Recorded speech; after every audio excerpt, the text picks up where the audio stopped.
accepted, challenge accepted. The attitude is always challenge accepted. Challenge accepted, challenge accepted. The attitude is always challenge accepted.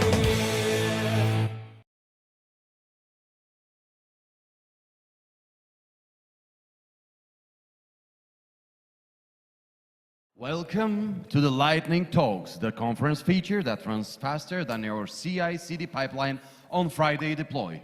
Here's the deal. Each brave soul who steps up gets just 5 minutes to deliver their story, demo, or wild idea. No unit tests, no retries. When the time is up, the gong hits, dong ще се чуе, and the process is killed. But That's the gong. this is the gong. Buckle up. Lightning Talks start now. Who is first? Who is first? Антон Чулаков. Заповядай.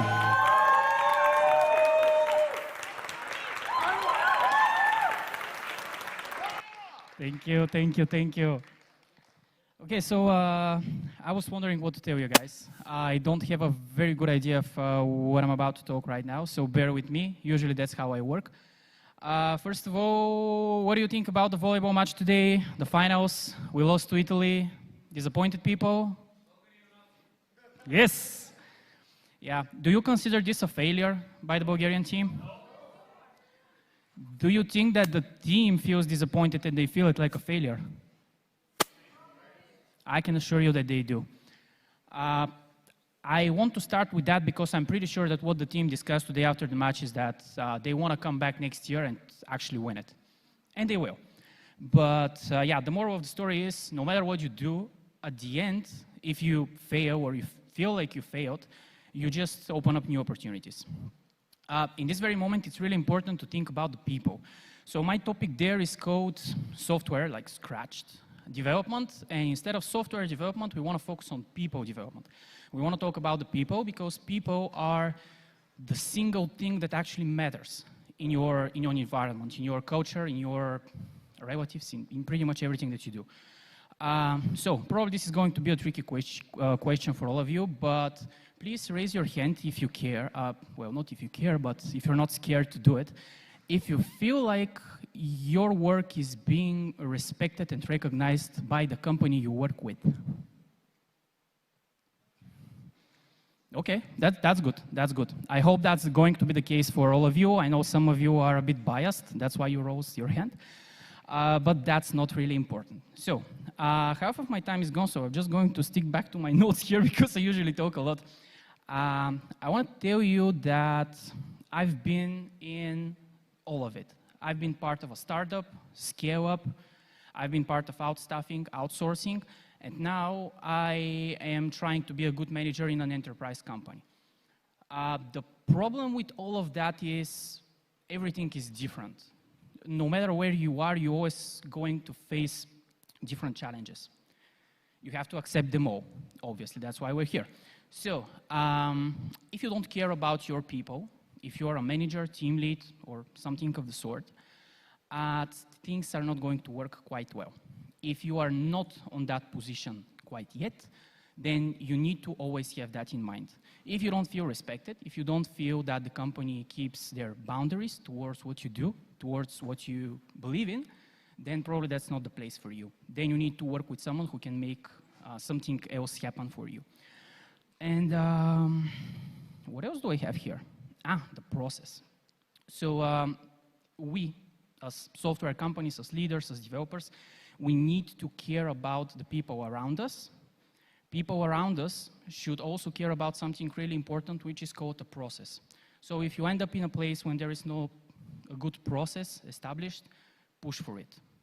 It may seem stupid at the end. You may think that you can just sit down, code the world, forget about it in the night with a beer or whiskey or whatever you drink, probably rakia. But the important thing is tomorrow is yet another day at work. The whole week is yet another working week. Ned and I are going to have a rough week next week, even though we're here today. So push for a process. Push for a process because no one is going to care if you don't care for it. And the last thing that I want to mention, I have 15 seconds, is 1 minute. Okay, the timer is wrong. Yeah, usually if you give me more time, that's a bad idea because I talk a lot. People tend, people tend to dream a lot, and that's fine. We're social creatures. It's fine if you have some dreams. However, actually, do you believe that dreams can be achieved? I don't agree. If a dream stays as a dream, you cannot achieve it. A dream needs to become a goal. The difference between a dream and a goal is you have a dream, it sits right there, you look at it like it's the pretty nice sun and it's going to burn your eyes. But if you don't have an accurate plan on how to get there, on how to actually see it happening and work phase by phase, it's not going to work. So my point is, work on your dreams by converting them to goals which are meaningful and you can actually achieve them, put some timelines, and just do it. That's it.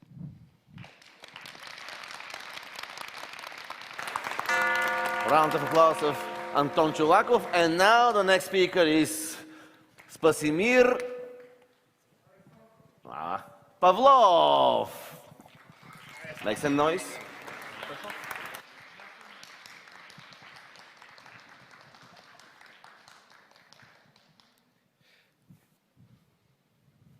Thank you all. So I'm actually participating in the Lightning Talks for a third year in a row, and every single time I end up talking about cybersecurity. So you would imagine that I have something to do with it, at least professionally, or maybe a hobby. But I've not touched a cybersecurity course or anything in the past 5 years. So how does it always end up being the thing I talk about?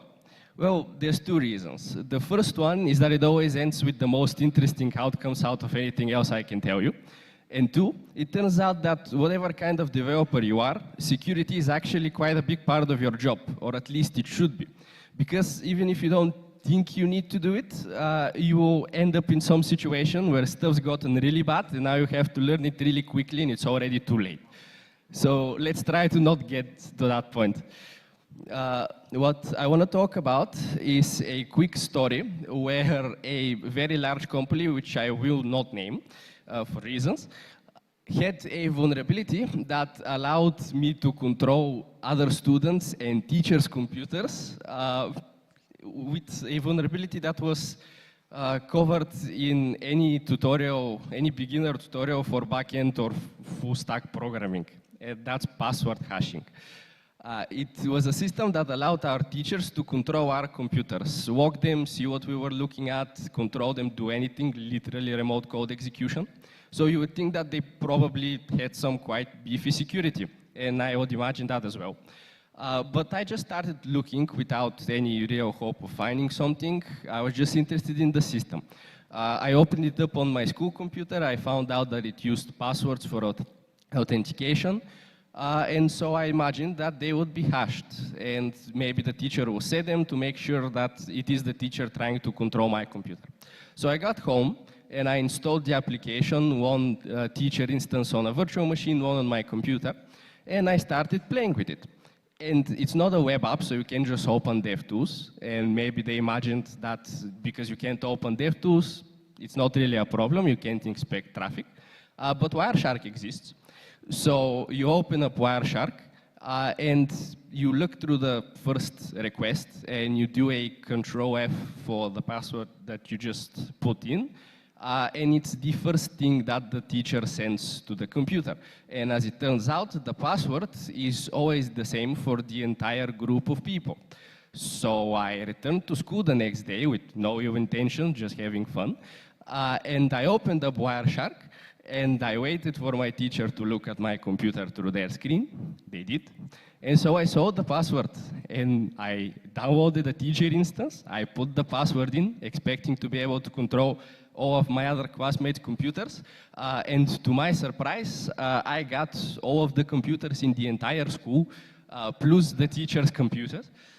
So I had some fun with that. I didn't do anything bad because why would you? You're just having fun. You don't want to cause problems for anyone else. I reported it to the teachers afterwards. They told me to just be quiet about it, so that's nice. And it just shows that even in very security critical applications, such simple stuff can be missed, and such simple stuff can lead to really bad things happening because, yes, I just used it to play around, but someone who wants to do something for themselves can very easily do so. There's a lot of sophisticated hackers out there, and if you don't do a job to secure your applications, they will take advantage of it. And hopefully no one blames you, but you still might feel the guilt sometimes. Thank you. Well done, well done. Thank you very much. Thank you. I love it, man. Sposimir. And now, please make some noise for Tanya and Christo. Is it a dance?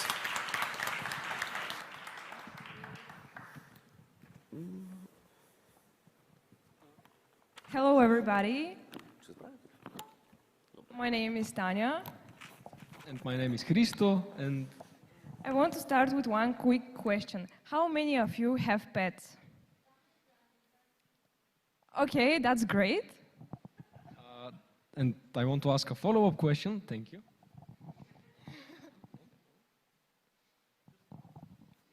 Okay, I want to ask a follow-up question, which is how many of you have been in a situation where you had to leave your pet at home alone without anyone being able to look after it? Okay, that's also great. Yes. Yeah, kind of. Okay, well, that's great. And that's something we will talk about. But before we get to that, we want to travel back in time to around the same time last year when we decided that we want to create something meaningful. We're both software developers. She handles the front end, I the back end, and we wanted to create something that we love. And so we started banging our heads, trying to find a problem that we might solve. And after a lot of hard work, we found one, which I'm not going to reveal yet. But after while we were at it, we decided that we would participate in the National Olympiad of IT here in Bulgaria. And after a lot of hard work, sleepless nights, skipping school, which we enjoyed,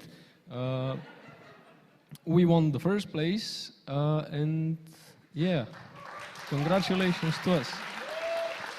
So what are we talking about is WAPichki Plus or POS Plus. You can find it at the link posplus.eu if you have any interest. But what is WAPichki Plus? It is a web and mobile application which is dedicated to the sitters and owners of a pet. You can register in our app as a owner of a pet, enter all the needed information about it, also save all your future vaccinations and appointments so that you don't have to worry about them anymore and get push notifications about them. And also in our application, you can find trusted and verified sitters so that they can look after your pet when you are not at home. But also, if you want to use your free time meaningfully and if you also love pets, you can offer your services in our application as a sitter of a pet. You can offer dog walking, boarding, pet sitting, or even training.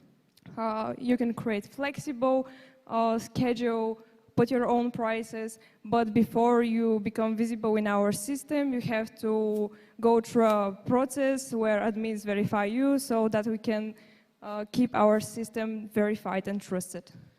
Yeah, and as Tanya said, it is publicly available at postplus.eu, but it is not officially developed. It has some finishing touches that we want to do, and it is something that we really believe in and that we really love. We poured our souls into it, so if you ever are in a situation where you need to find someone to look after your pet, we will be happy if you remembered us and visited us. Thank you. Thank you very much. And please beware of Sposimir. He's very dangerous. And now, are there any more? No? Oh, те се пълнят тук като на пазар. Давай, кой е? Заповядайте му. Неделчо Николов! Yeah! I had an introduction finally. So, I got here on the stage just in case I'm not selected as Dev of the Year later. So, no.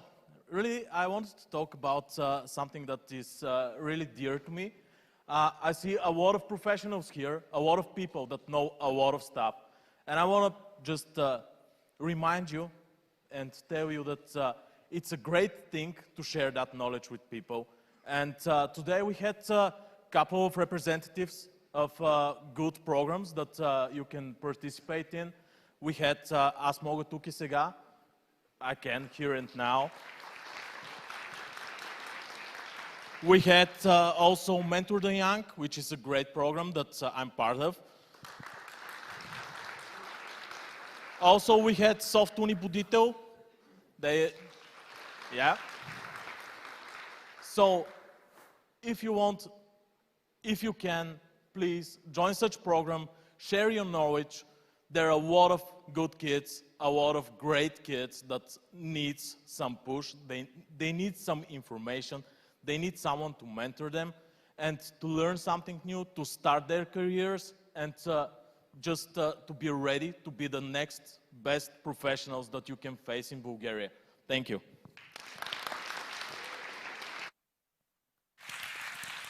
Thank you, Ned. Thank you. And that was all from Lightning Talks.